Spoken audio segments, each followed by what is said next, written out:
pinlansya po yung muka ng kasambahay at nagsinungaling dito sa komite. Dahil pag oras na napatunayan namin na kayong dalawa nagsisinungaling, pakukulong ka namin.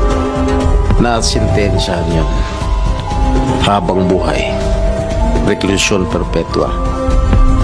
Pag kayo nagsinungaling dito, ganun din mapupuntahan ninyo. At seryoso ako dito. Sa akin pakiwari, parang sisinungaling na kayo. Sige, Senator Estrada, you have the floor.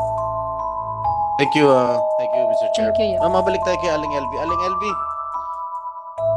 Po. tinanong ko sa inyo po kanina kung bakit kayo sinasaktan o sinaktan. Ang sabi niyo, ang sagot niyo sa akin, meron ka daw, allegedly, ang sabi mo,